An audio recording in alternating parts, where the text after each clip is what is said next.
विद्यादान वस्त्र दान से प्रजाओं का सुरक्षित रखना। एक तरफ जो है दबना मारना कटना ये सब क्या है, तो फिर लड़काना पड़ेगा।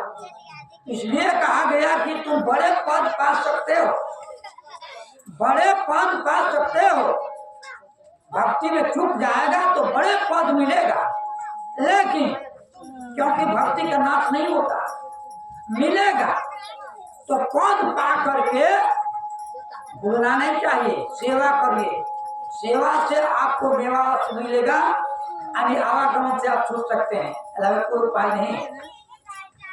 तो कहे कि राजा नहीं है राज करते रूप करते रानी, और रूपे को संवारने में जो है दिन रात अपना रह गए, उससे भक्ति होगा। सुंदर बदन खूब बढ़िया अगर शरीर मिल गया, हमको जैसा तो भगवान का दुनिया में कोई नहीं है, चाहे नारी होते या पुरुष हो, पुरुष के भी घमंड होता है और नारी के भी घमंड होता है। जिस कारण से शेवरी भी और रानी एक टाइम में बनी थी, अब मकान में रहती थी, लेकिन कही कि हमको ऐसा रूप नहीं चाहिए जो कि हमको बाहर निकलने के मौका नहीं मिलता है, संत महात्मा से भेंट नहीं होता, ऐसा रूप हमको नहीं चाहिए। आप पुरुष भी रूपवान होते हैं तो उनको भी अभिमान भरा हुआ रहता है, इतना अभिमान सोचते हैं कि हम इतना बड़ा गोरा रहा है, इतना सुंदर है, हमसे सुंदर कौन है। कहे कि दोनों जगह काल है, जैसे सेवरी कहे कि ये घर मकान से हमारा जरूरी नहीं, हमको जो है खुद रूप बना दीजिए, खुद रूप बनी तब भक्ति होगा। वैसे जो पुरुष जो है अगर खुद रूप नहीं रहेगा तो उससे भक्ति नहीं होगा। खुद रूप का पास को जाता है जाएगा, जिसका रूपे नहीं कोई रूप नहीं, उसका भक्ति असल होगा, वो निकल जाएगा, संसार से निकलने वाला है। इसलिए रूप का कारण तो जेबे करते हैं, लेकिन संसार से निकलने का प्रयास करिए, मनुष्य है।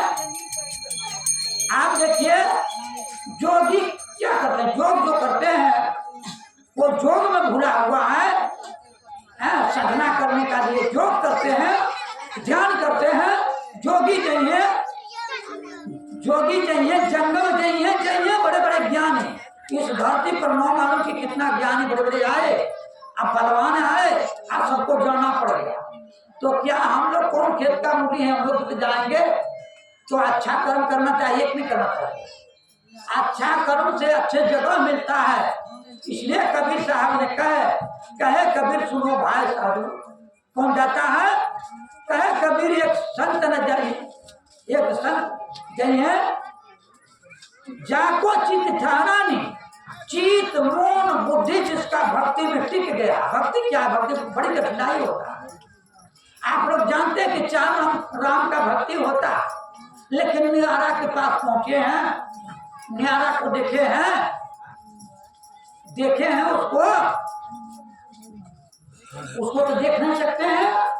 इसलिए कहते हैं कि जो जिनिस नहीं दिखाई में आता गुरु वही बताते हैं, जो जिनिस नहीं देख में आता गुरु वही बताते हैं, और उसी से तुम्हारा कल्याण होगा।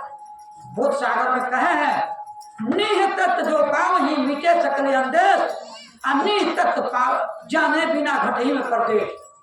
आप घट में हैं लेकिन प्रदेश का रूप में है, आप उसको जानते नहीं है, समझते नहीं है। आप क्या बुझिएगा, आपका सामने वो रख देगा तो आप तुच्छ समझ के त्याग दीजिएगा, आपसे भक्ति हो जाएगा क्या होगा। भक्ति गुरु वही जिनिस देते हैं कि आप संभाल नहीं पाइएगा। इसलिए वह जिनिस अगर पढ़ करके सारे दुनिया का आदमी पढ़ता है, आप पढ़ करके पर्याप्त कर ले तो गुरु करने का कोई जरूरत नहीं। गुरु है बहुत तरह का, कहा गुरु में भेद है, गुरु में भाव। गुरु तो सदा बानिया शब्द बतावे जाओ। अगर धर्मशास्त्र के पढ़ते हैं तो उसका वो कानून से आप गुरु से बोल सकते हैं, उसी का कानून से आप बोलकर उसको अगर मिल गया भेदी गुरु तो आपका आवाज ही वहां पहुंचा देगा और मिला देगा। अब मिल जाए, मिलने के बाद आपको सारे संसार के पूजा पाठ नियम सब छूट जाए। जितना यम नियम करते हैं आपका छूट जाएगा, एक ही तार बुलाएगा जिससे आपका वो तार से सही सतलोक आवागमन से निकल करके चल जाइएगा। बोलिए सदगुरुदेव की। आगे अब नहीं बढ़ेंगे, हमारे सुरेश साहब सोचते होंगे कि बबे कहते रहते हैं।